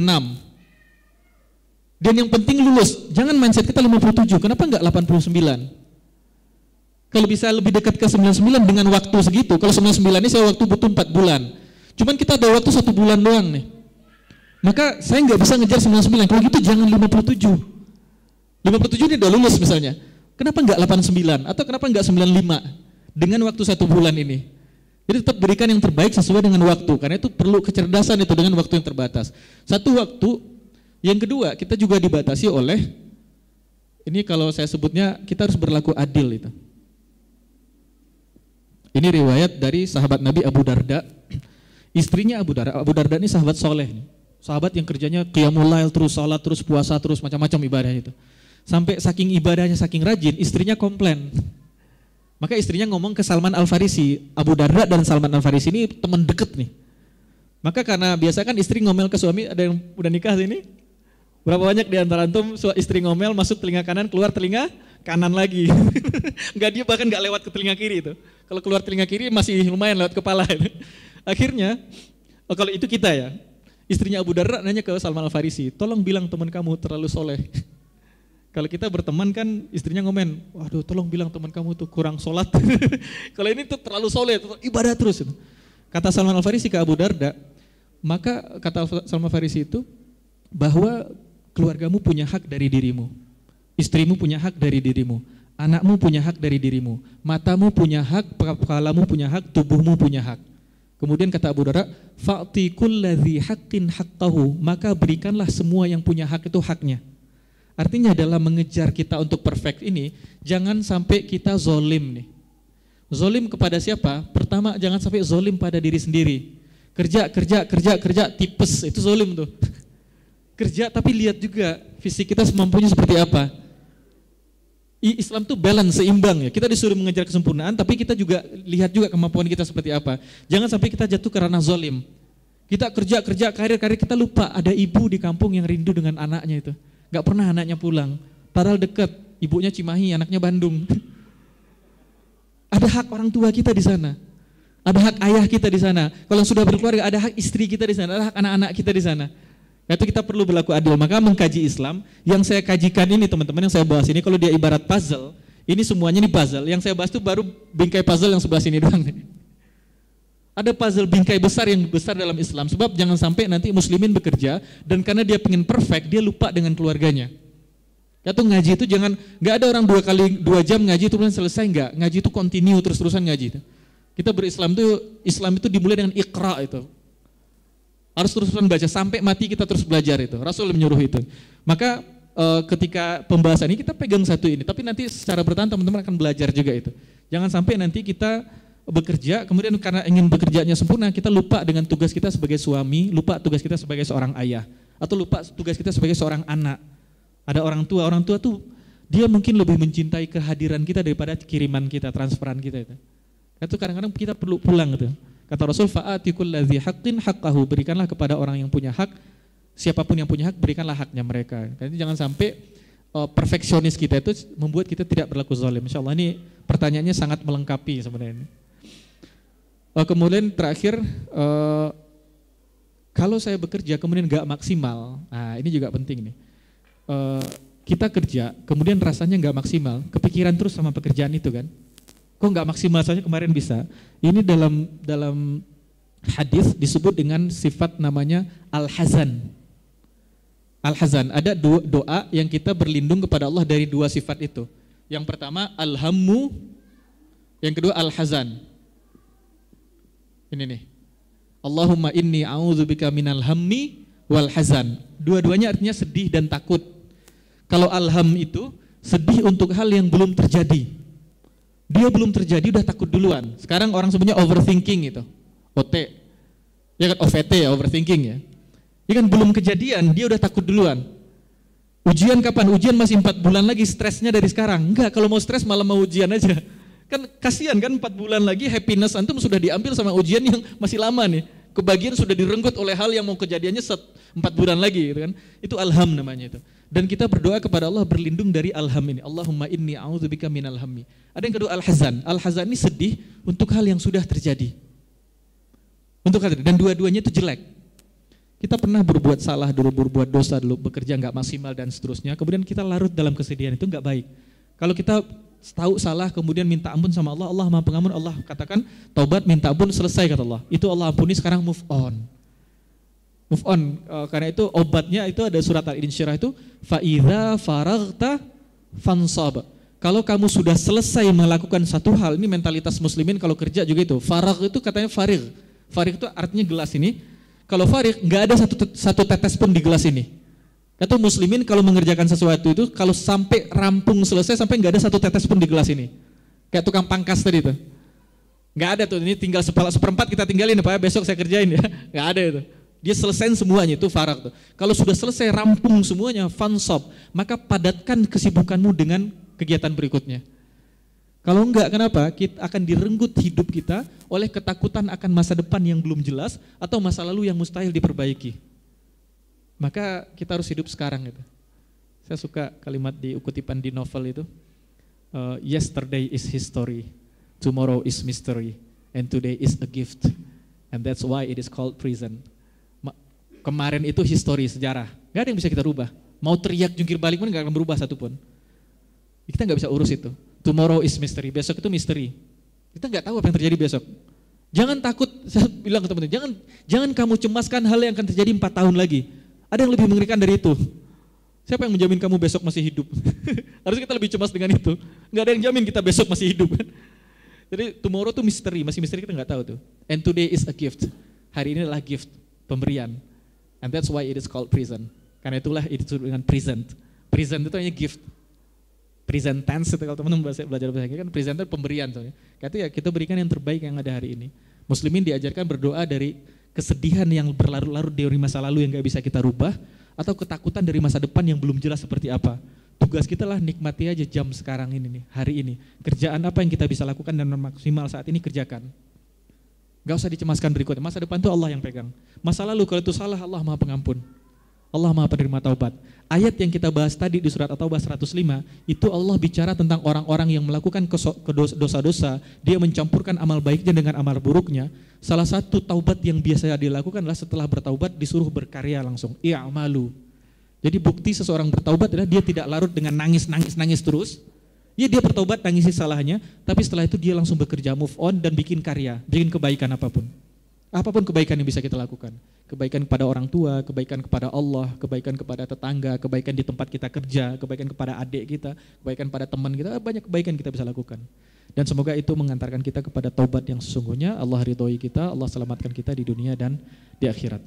Demikian teman-teman semuanya, karena sudah jam 9, mohon maaf jika ada salah dan kurang, semoga ini memberikan kebaikan untuk kita bersama dan semoga Allah jadikan kita anak-anak muda muslim yang kalau bekerja dia keluarkan, kerahkan ikhtiar terbaik yang bisa dia berikan dalam bekerja. Bodoh amat dengan gaji, bodoh amat dengan sebutan orang, bodoh amat dengan popularitas, bodoh amat dengan imbalan apapun. Allah akan membalas kita, Allah akan menggaji kita karena Allah melihat kita lebih dari siapapun melihat kita.